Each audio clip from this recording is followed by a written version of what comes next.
Welcome to GRE. I'm your host, Keith Weinhold. Learn about garage real estate, how garages and parking add value to your property, and how to get more rent for the garage. Then we go from micro to macro as we talk about the enduring value of a real asset that's minted, not printed, and another chance to meet me in person today on Get Rich Education.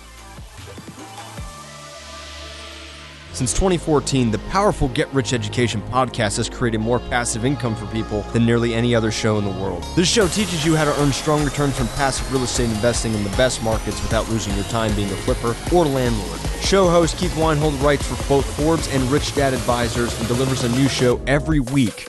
Since 2014, there's been millions of listener downloads in 188 world nations. He has A-list show guests include top-selling personal finance author Robert Kiyosaki. Get Rich Education can be heard on every podcast platform, plus it has its own dedicated Apple and Android listener phone apps. Build wealth on the go with the Get Rich Education podcast. Sign up now for the Get Rich Education podcast or visit GetRichEducation.com. You're listening to the show that has created more financial freedom than nearly any show in the world. This is Get Rich Education.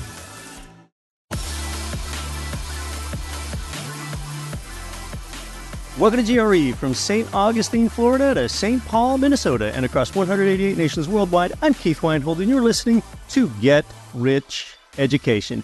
As we cover a component of property that's little talked about, garages, and we're a real estate investing show, you learn about ways to optimize the rent income that a garage can produce for you too.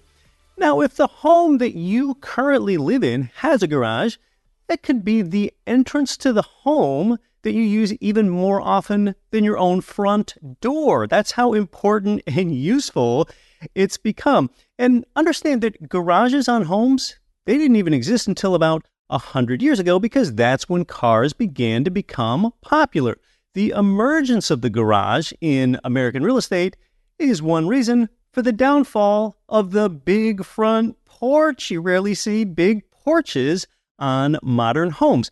Interestingly, some of America's most successful companies began in garages, places where you have workbenches and can tinker around with things. Google and Nike were launched in garages, and it's also where people store lots of things, sometimes so many things that they can't even get their car in there anymore. In fact, the word garage comes from the French gare, spelled G-A-R-E-R, meaning to store. But yeah, when cars became more popular in the 1920s and 1930s, that's when you began to see garages. And then as cars got larger, garages got larger. And by the 1960s, as families began to own not just one car, but 2 or 3 cars, garages became larger again. And a 3-car garage is pretty common today in a single-family home, though it's rarely that big in a property that you're going to rent out. Now, if you've got a single-family home and it does not have a garage, and you want to make a garage addition, well, you can only expect to recoup 65 to 80% of what you've spent. So it is a money loser. Then it really doesn't make sense to add one to a rental, perhaps only your primary residence, since you get the benefit of using it yourself that way. And if you add a garage to a rental, you just really can't get that much more in rent for it. It's usually not worth it, although the financials can look better for a carport addition instead. Now, if you've got a rental with the garage rather than without one, it actually can help you get your place rented out faster, but a tenant's really not going to pay you even as much as 10% more in overall rent in most every case. Yet, see, what happens is that a tenant, they tend to fill up the garage with stuff, and therefore they tend to stay longer than if there were no garage. A garage is one reason that single-family rentals see longer tenant durations than apartments. Now, if your property, though, if it's in a built-up area and there's little on-street parking, then the addition of a garage, that could have more of an impact on the value of your property than it would out in the suburbs. The garage does not count toward the square footage of a property because that's considered unfinished space. And your prospective tenant, they might not know that fact about the square footage, so that's something for you to keep in mind when you're advertising a home with a garage for rent. Now, older houses, they're more likely to have detached garages, its own separate standalone structure that's built near the house, but you would have to walk outdoors in order to get from the house to the detached garage. In fact, the home that I grew up in and that my parents still live in Pennsylvania has a detached garage. Their home was built around the year 1915, so more than 100 years ago. And my parents' garage also didn't have an automatic garage door opener for most of my life. I remember the big yank up that you'd have to make on the heavy door. So when my mom was about to back out of the garage, when she was going to take me somewhere, what I would do is I would stand outdoors until she backed out so that I could open and then close the door by hand and then get in the car. Got to get those legs under it and enjoy one deep squat there. Well, one reason that old houses have garages often detached from the rest of the home is for risk of gasoline explosion. That's because back 100 years ago, gas was stored in the garage because gas stations were yet to be invented. So you've got this trail of detached garages left behind in older neighborhoods, and some people still prefer a detached garage. Now, there's a way for you to get more rent income if you're renting out a single-family home with a detached garage. And this isn't always going to be feasible based on how the property's set up, but the way to do it is for you to get an off-site tenant to rent your garage. Oftentimes, the renter of your single-family home, they just don't have as high of an income as someone does that lives in an upper crust neighborhood that might have a lot of toys to store there, be it a boat or an antique car or even an RV perhaps. Well, that off-site renter in the better neighborhood, they're going to pay you to store their cars or their other stuff in your detached garage. In that case, your rental home and garage would have two separate tenants, and you will enjoy more overall rent income than if one tenant was renting both the home and the detached garage. So what you really want to learn as you do your research, though, is what laws cover the renting of a garage or a storage space, because they typically fall outside the jurisdiction of landlord and tenant laws, but you need to verify that depending on your state or your area. Sometimes renting a garage is the equivalent of renting a warehouse space, and the rules can be different when it comes to payment issues or other problems. And when you realize that some garages can even have dirt floors, you can see how different it is than a living space. Now, even if you're thinking about renting your garage to an off-site tenant, most of the time, making garage upgrades, it's just really not worth it. But note that I said most of the time. On the other hand, if you can make it marketable, maybe you need to do something smaller, like add an automatic garage door opener if it doesn't have one, and then you'll have to run the numbers to see if that is worth it. Now, one mistake that I made on a property, it wasn't that first ever seminal fourplex that I owned, but the second fourplex that I owned. There in that building, each tenant had a small, simple, one-car attached garage. And then as each fourplex unit went vacant, I went in and painted the inside, the walls and ceiling of all four garages with a fresh coat of paint. And I would learn later that was not a good use of my time. It didn't help me get any more in rent. No tenant is really even going to stay longer for fresh garage paint. But frankly, I'm just not a handyman. I don't know how to fix anything. So one of the few ways that I knew how to add value, I thought, was rolling a paintbrush over the inside of garage walls. Like, I know how to paint and not much else. Replacing a faucet, whoa, that right there, we're getting into like intimidating territory, okay, for me. In any case, duplexes and fourplexes, they can often have garages, especially newer ones. And I think I mentioned to you here on the show before that I once owned an 8-plex. It was a little quirky. It had a small single attached garage that was kind of on the end of the building. So 8 units. and just a one-car garage. And actually, this is a good example because those tenants, they paid about $1,500 for their unit. So none of them could really swing it. None of them could afford to pay an extra $400 for the garage. So again, the way to solve that is rent to a more affluent off-site tenant. That's what I did, and I got $400. Now, understand something. When you're driving a neighborhood or you're looking on Google Maps, at times it can look like a home has a two-car garage because you're only looking at the width of the garage door, but that can really be a three-car garage because on one side, the garage bay goes 2 cars deep. So you can't always tell how many cars a garage can hold just by looking at the width of the garage door.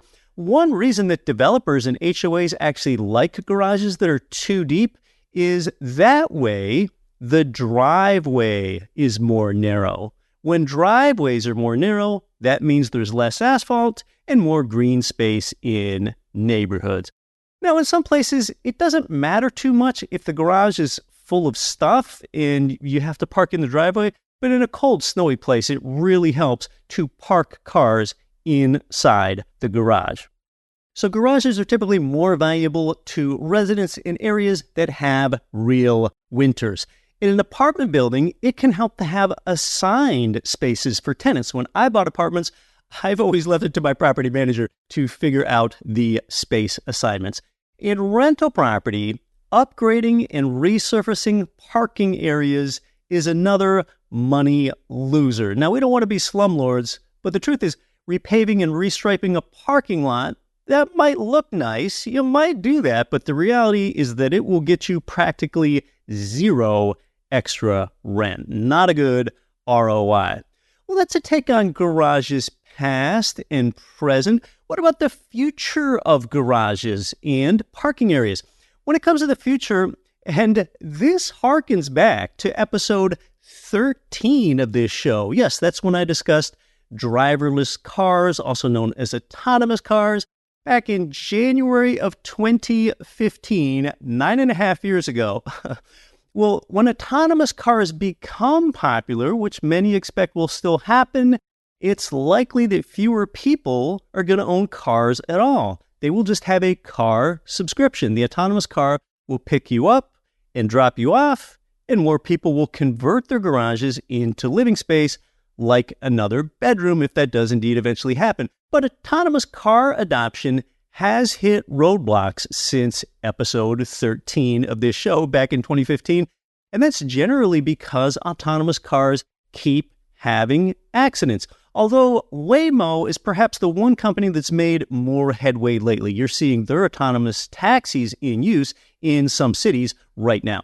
Currently, a car spends 95% of its life being parked, but garages, parking lots, and parking garages are all poised to be less useful when fewer people own a car. Instead, these autonomous cars are just going to drop you off, pick you up, and then constantly stay moving, stay out on the road rather than park at all. EVs are a factor here too. Electric vehicles, they can be thousands of pounds heavier than the average gas-powered vehicle, and experts out there are warning that the extra weight from EVs, that could cause older parking garages to collapse unless steps are taken to buttress those structures. I mean, that's a problem if geotechnical and structural engineers didn't design EVs on older parking garages decades and decades ago. Parking lots, they have definitely fallen out of favor among some, but they are still building lots of them. Critics say that to have to build minimum parking spaces on new projects, well, that hinders new housing construction, and it also encourages people to drive rather than take public transit. Parking lot critics, they also argue that parking lots and garages, they fill up precious urban real estate with these sort of soulless concrete eyesores, making cities more sprawling and less convenient. And you tend to see this more in cities west of the Mississippi River. In the east, you have more cities on gridded street patterns that are more dense because they were laid out and developed before cars took over and sprawled so many cities. But with as many changes that autonomous vehicles could bring to the parking world and make things like car ownership less important and car parking less important, I sure would ask a lot of questions before I invested in any sort of parking-related real estate today. Well, I've been talking about real estate in the micro so far today, garages and parking. Shortly, we'll pivot to the macro as we discuss an asset that's minted, not printed. That's next. I'm Keith Weinhold. You're listening to episode 510 of Get Rich Education. Listen to this. Hey, you can get your mortgage loans at the same place where I get mine at Ridge Lending Group, NMLS 42056. They've provided our listeners with more loans than any provider in the entire nation because they specialize in income properties. They help you build a long-term plan for growing your real estate empire with leverage. You can start your pre-qualification and chat with President Chaley Ridge personally. Start now while it's on your mind at ridgelendinggroup.com. That's ridgelendinggroup.com.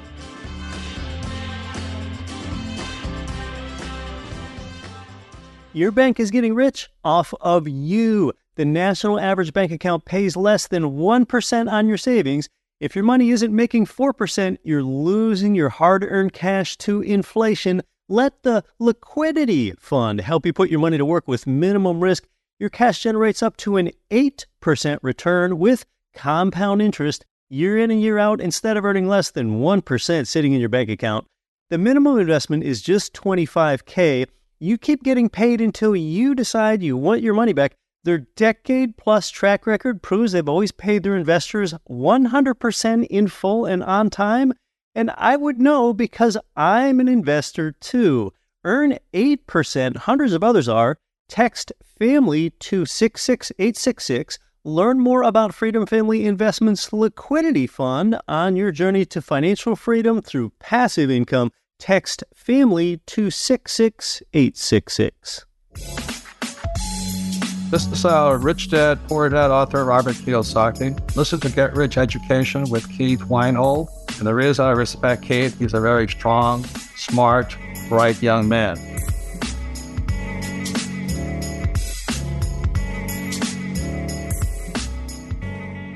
It's terrific to welcome into the show a man with decades of investment analysis experience that we can learn from. He's the executive editor of Gold Newsletter, and you might know him as host of America's longest-running investment conference, the famed New Orleans Investment Conference. Hey, we haven't chatted in a minute. Welcome in, Brien Lundin. Great to be with you, Keith. It has been a while, too long. That's right. And now you and I each span the real asset world. I'm a real estate guy. You spend a lot of your work in teaching over there on the gold side, and we both intersect with the general economy. And, you know, Brien, I think of the general economy as having a number of abnormalities, as it always does, but actually many normalities too. I mean, I've commented that there's actually relative normalcy in the Fed funds rate and even mortgage rate levels if you look at it historically. Also, home price appreciation rates and rent appreciation rates, they're all close to historic norms, although the aberrations are probably more interesting to talk about. What are your thoughts on the economy's general direction? Yeah, you know, it really is weird. We think about today's interest rates and how high they are. And throughout human history, the natural level of interest rates have hovered around 6%. That's kind of what it's always been for thousands of years. So what we went through over the last 16 years or so was a really abnormal period, and even going back a decade or so before that. So yeah, seems like interest rates are at normal levels. What is at abnormal levels, however, is the level of debt that we have today. And that's been created after over 4 decades of ever easier money ever since Volcker killed off inflation in the 1970s and started lowering rates. We see that whenever there was a recession, the Federal Reserve had the same prescription every time. It lowered interest rates, and then it would try to raise them back, but could never get past the midpoint of the previous range before another recession would come back, or the markets would throw some kind of a fit and the Fed would then start easing again. And if you look over time, if you plot or draw a line at the bottom of every one of those interest cutting cycles, see that those bottoms of the cycles get progressively lower and lower till 2008. They hit zero, and then they tried to normalize it, got up to 2.5% on the Fed's fund rate, and then had to go right back to zero at COVID. So the lesson to me is that things might seem normal if you look at the grand sweep of history, but they're anything but normal right now. And the debt loads that we have are so high, they preclude anything resembling a normal interest rate. And in fact, my contention is that interest rates have to be below the rate of inflation. In other words, the currency has to depreciate at a faster rate than you're paying interest on these debts, or the whole house of cards collapses. So that's actually, while not good for the fiscal health of the U.S. or other developed economies, it's actually good for the kind of tangible assets, real assets we were talking about: real estate, gold, silver, monetary metals, even commodities, and everything across the board as far as tangible assets. Yeah, when we look at the long-term history of interest rates, 5 to 6%, if you go back hundreds of years or even thousands of years, is a historic norm. The Fed funds rate is now at about 5.3%. But yeah, I think what you're talking about is we seem to have a decreasing tolerance for what are really normal rates. Nothing abnormal about the rate. All that was abnormal was the rate of increase. And, one thing that I think about with the economy, Brien, that maybe people don't talk about enough is this labor shortage that we have. I mean, it is difficult to get anyone to do my landscaping.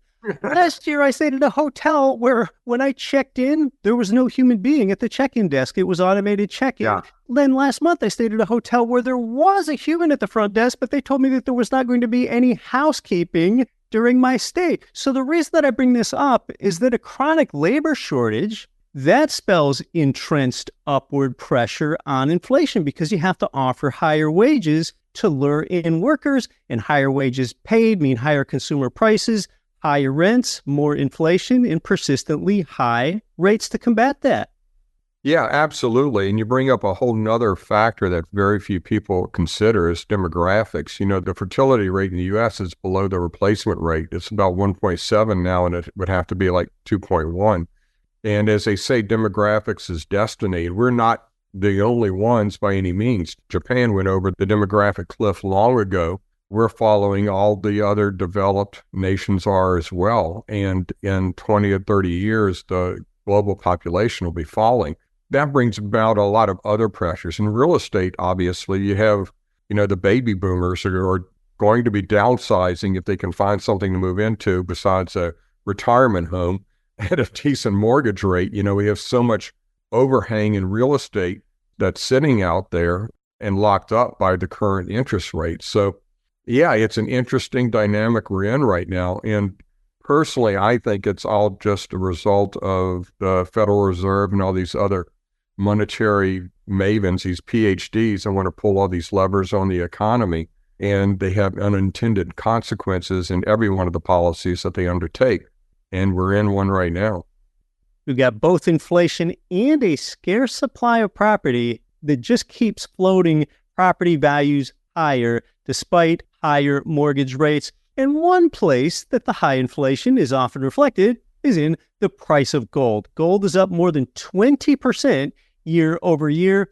And one thing I want to ask you about here with regard to gold and the fact that we have this debt that you brought up earlier, Brien, is a real problem. When we look outside the U.S., the world's biggest economy is by far China. China has been dumping U.S. treasuries, meaning basically that they're no longer buying our U.S. IOUs. So they no longer want our debt. And instead, China and other nations are increasingly parking it in gold. Now, is that one of the reasons that gold has surged?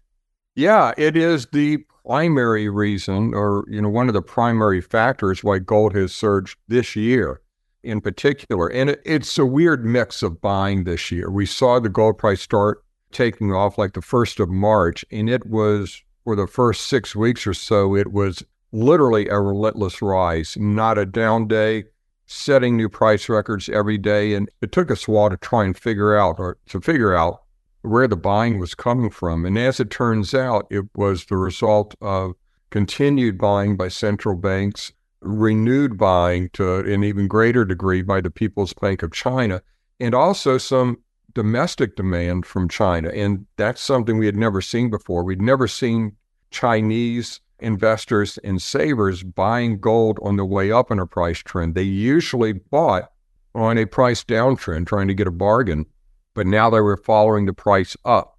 So that contributed to everything. And the factor that we had expected that did not come about in the first half of the year was a Fed pivot. If you look back in December, the markets are pricing in 5 or 6 Fed rate cuts in 2024, and that kept getting postponed. And that was expected. I expected, and most of the other analysts expected, the beginning of Fed rate cuts to really drive the price up higher, but it kept getting postponed. That big factor is still ahead of us. I think the markets are going to start pricing that in a couple of months. And so what all that central bank buying and Chinese buying has done is, while we were waiting for the Fed to pivot in that big factor, it went ahead and added $300 to the gold price and got us into a new trading range. So then when the Fed pivot does hit, we're lifting off from a much higher level. So it's a good time, I think, to be an investor in gold and related assets.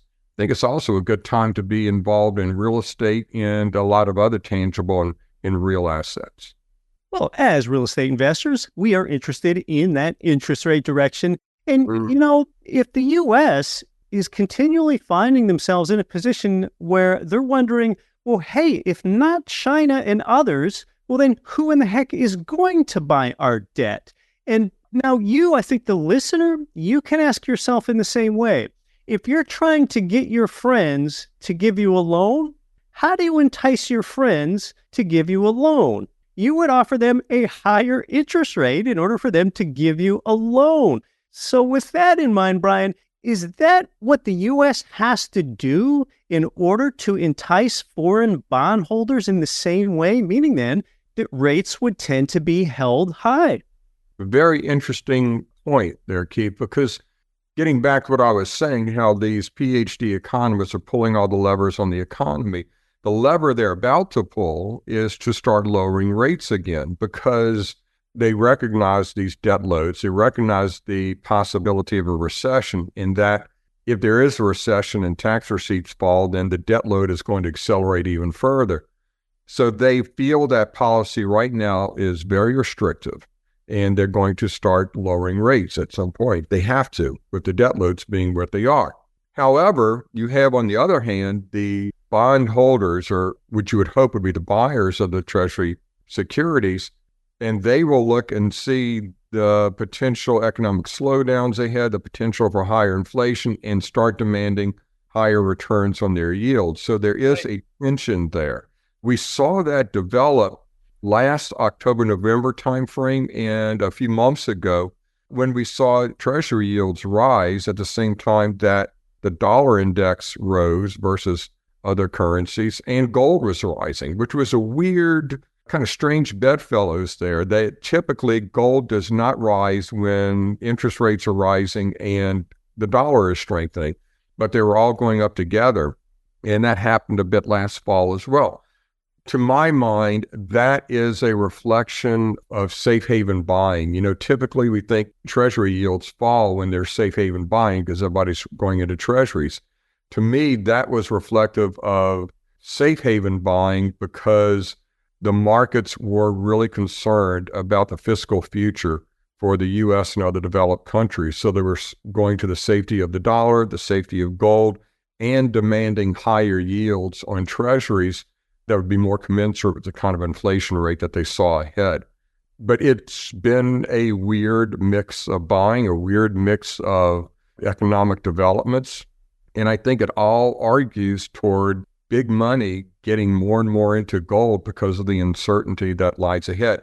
And the extraordinary nature of the current economic situation, the world we find ourselves in now. I did not realize that there is less sensitivity to higher gold prices until I just learned that from you a few minutes ago. So that's really interesting about potential momentum in the future price of gold. And when we talk about the future price of gold, we think of that through a supply and demand lens, much like we think about what's moving real estate prices today. Have we hit peak gold, meaning that there's less and less of it to pull out of the ground? All of the trends in that respect actually favor gold, and that we have reached peak gold.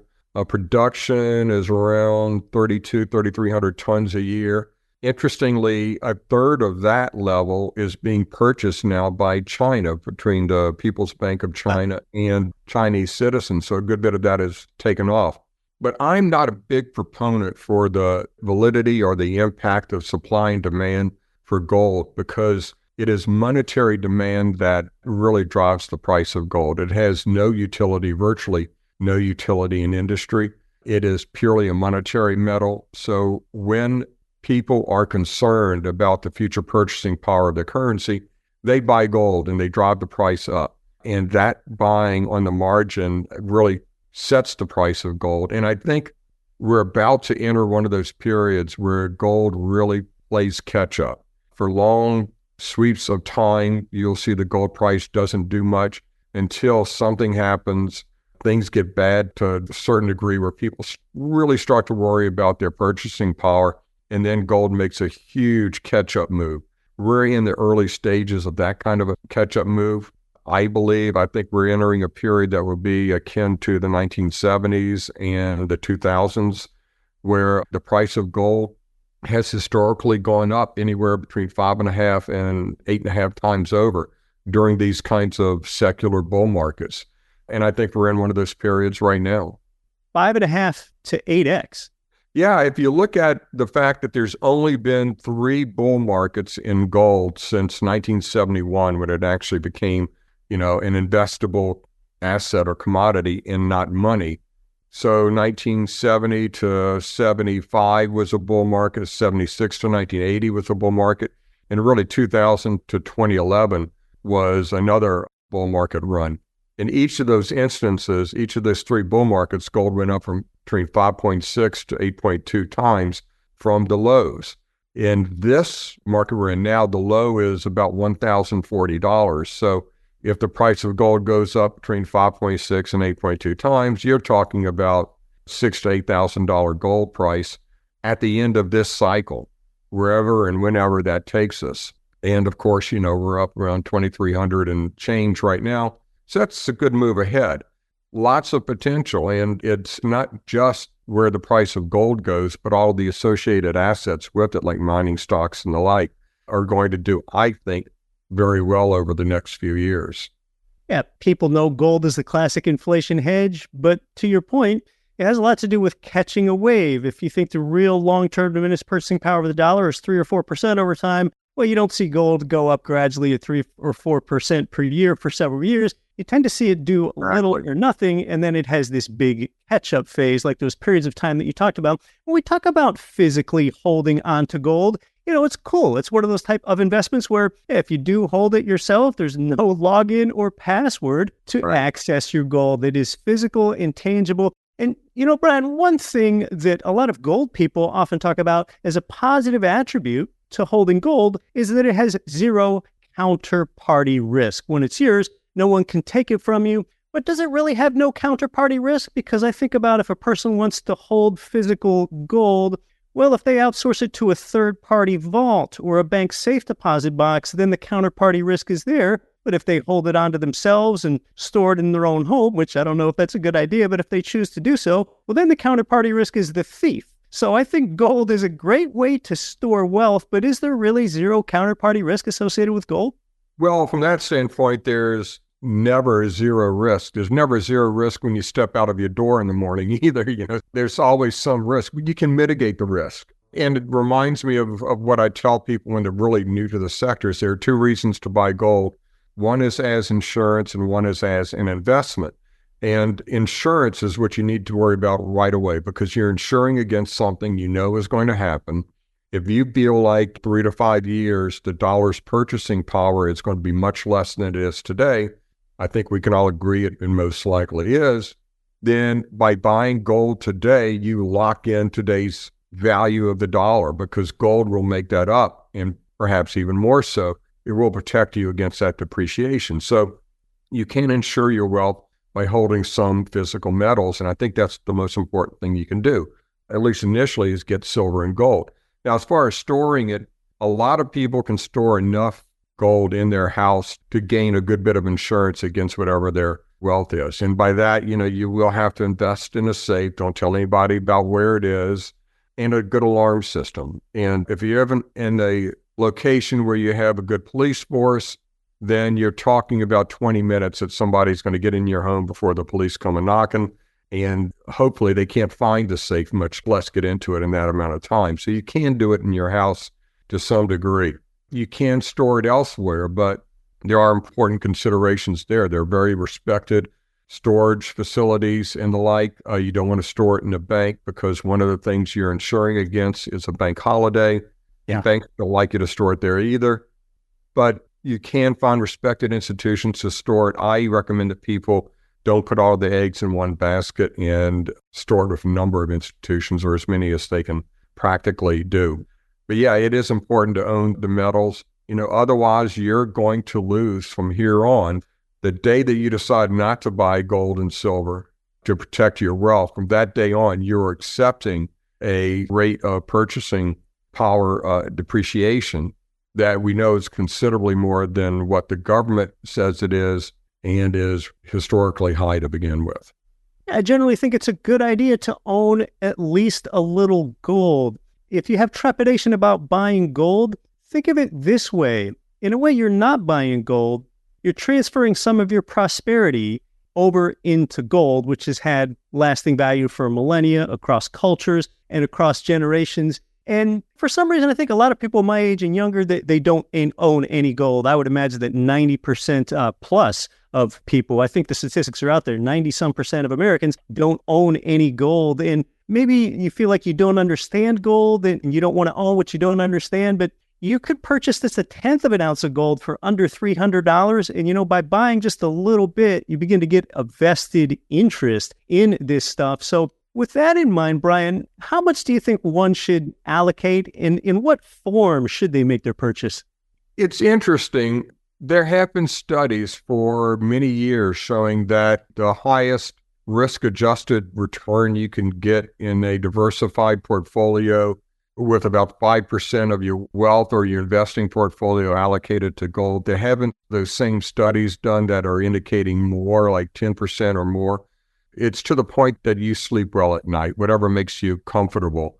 But, all of those studies back test it, and they look back and see how gold in a portfolio meshes with the classic 60-40 mix of stocks and bonds, et cetera.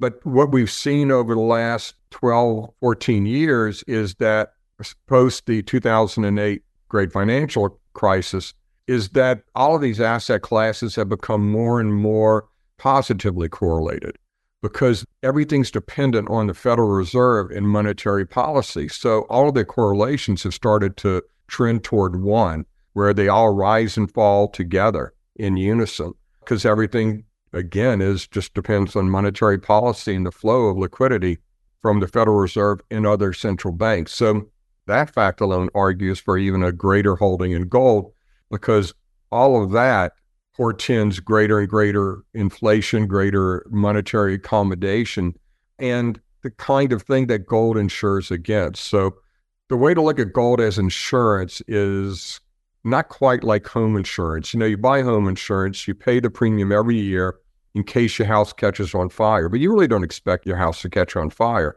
With gold, you're buying insurance, you're paying the premium perhaps just once, and you're insuring against something that you know is going to happen, that the purchasing power of your dollars are going to depreciate. So if you have a significant cash balance in accounts, you might as well put it into precious metals and lock in the current rate before it gets the purchasing power of the dollar depreciates even further. That is a good point with gold as money insurance, from the standpoint that with your homeowner's insurance and your landlord's insurance policy, you need to pay a premium annually. You potentially only need to pay that once up front when you purchase your gold, and there's typically a spot price differential to overcome. Well, Brien, you are the host of America's longest running investment conference, which is founded on championing Americans' right to own gold, the New Orleans Investment Conference. It really feels like there is a touch of prestige when you're there. I can speak to that personally because I've attended it at least 3 times in the past. It's coming up in November. I hope to attend again this year. You've got some illustrious speakers there. Tell us about this year's New Orleans Investment Conference. Yeah, it is our 50th anniversary. I think it's the oldest investment conference in the world today and longest running. And we do have that legacy, that prestige of being somewhat gold-oriented. We're actually covering a good bit more of real estate lately, but we really cover a lot of the macro picture, macroeconomics. We have some of the leading thinkers come to our event every year, and a great audience as well, very highly qualified, very successful investors. This year is our 50th, so we have another wonderful roster of speakers. We have Jim Grant coming, George Gammon, James Lavish, Danielle DiMartino Booth, Britt Johnson, Abby Gilbert, Adam Taggart. The list goes on and on. Rick Rule, Peter Bookvar, dozens and dozens of top minds. And, we kind of alluded to it in this talk, but these are really strange and interesting and dangerous, extraordinary times that we're living through right now. And it is amazing to me, having been in the business for nigh on to 40 years now, I've seen these kinds of periods come and go. And it seems that when they do happen, we get this kind of underground media that arises, and people who really brilliant minds come to the fore to comment on what's going on and provide really valuable insights. And after all the years I've been in this business, I know who really contributes value, who the best thinkers are. And I'm getting them all to come to New Orleans this year. I have to say, I'm a big fan of all of our speakers. I think they are absolutely extraordinary. And we are so confident that you will find our event to be worth many times the cost of attending, that we have a money-back guarantee. If you don't think it does that, if you don't think it's worth many times what you paid for, we'll give you registration feedback. So it's very few events that can offer a guarantee like that. And I think you would agree with me that you have to be there to really experience it. And it really is just an extraordinary experience. Yeah, I can't imagine anyone not getting a multiple on their investment with attending the conference. And one thing that you do really well there at the conference, Brien, besides just listening to all those speakers that you just mentioned, you also have panel format discussions where sometimes you can learn more when you're listening to a conversation than you can when you're listening to a presentation. You have both choices there. Then, if you prefer or you want to break, you can go across the hallway to where the exhibit hall is and do some learning and meeting people over there. And then you also have these breakout sessions where you go upstairs into small rooms and learn from presenters in just the niche that you think most interests you or that you want to learn more about. So there's really good variety there. Yeah, it's kind of a time-tested format. It's different than most conferences you'll find out there, but it's worked well for us for 49 years. And our attendees seem to appreciate the unique format that we have and the ability to learn. And it really is information almost overload. There's so much value from these speakers. If you are intellectually curious, if you are a serious investor, if you enjoy an intellectually stimulating environment in a destination location, this is really the place for you. And, I can go on over and over again for as long as we have time for and more talking about it. But the best advertising we do are people who word of mouth from people who have come. And I would encourage anyone who is considering coming to the New Orleans Investment Conference. Number one, this is our 50th anniversary. It's going to be a very special year. But number two, find somebody who's been before, talk to them about it, and I think you'll get excited about it attending this year. Each year, it is at an excellent location. It's at the New Orleans Riverside Hilton. And Brien, tell us those November dates for the event and then how one can attend. Yeah, it's November 20th to 23rd this year. So it's the week before U.S. Thanksgiving week. So it doesn't interfere with that holiday. It's kind of a good little slot there. And people can learn more by going to www.neworleansconference.com. Very simply, neworleansconference.com. Right. It's been great catching up on the state of economy, real estate, inflation, interest rates, gold. And thank you so much for putting on this terrific conference for the benefit of every interested investor. It's been great having you back on the show. Wonderful to talk to you again, Keith, as always.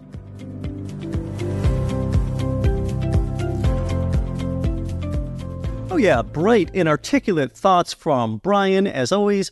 When he and I discussed those related factors of inflation and interest rates, I mean, this is such a germane discussion because, like he brought up, there seems to be this increasing propensity for all asset classes to rise or fall together. Like nearly every asset class is near an all-time high right now. I'll need to research the incidence of this some more so that it's not just anecdotal, but the Fed's decisions, they seem to increasingly float up or knock down just about every investment class almost simultaneously. Real estate, stocks, gold, crypto, commodities, collectible toys even, nearly everything. And when you're a real estate investor, you are already investing in commodities and metals, and you have direct ownership of those. Now, not so much precious metals in your real estate, but we're talking about items that are built into it, like aluminum and steel and copper. They probably exist in your properties. Well, their prices go into the replacement cost of your property, and they are a reflection of your real estate portfolio's overall value too. Coming up here on future episodes of the show, it will be the inaugural appearance of the king of commercial real estate here on the show. Also, there seems to be still a mainstream aversion to all debt types, and I suppose it finds me in the position of being real estate's debt proselytizer. Well, coming up on the show, I am going to ask and answer the question for you: is any debt worth paying off? Which debts are good to pay down? Which debts should be paid off? And which debt types do you want to keep? And which debt types do you actually want to get more of? What are the exact distinctions so that you know right where to draw that line on all the debt types that you hold on to? So coming up here on the show, is any debt worth paying off? And I am pleased to tell you that if you would like to meet in person, yes, you're going to have a chance to do that at the special 50th anniversary of the New Orleans Investment Conference. Now, I'm not sure that meeting me in person really brings any benefit to you or the event, but yes, I am attending in person in New Orleans. I haven't been there since 2021, and I want to return. Brien Lundin really knows how to put on an event.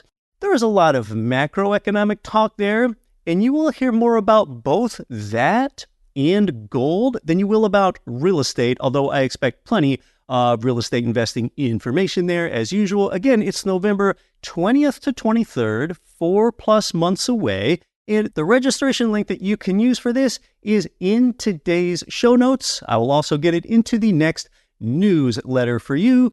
Big thanks to the wise and wonderful Brien Lundin today. Until next week, I'm your host, Keith Weinhold. Don't quit your daydream. Nothing on this show should be considered specific, personal, or professional advice. Please consult an appropriate tax, legal, real estate, financial, or business professional for individualized advice. Opinions of guests are their own. Information is not guaranteed. All investment strategies have the potential for profit or loss. The host is operating on behalf of Get Rich Education, LLC exclusively.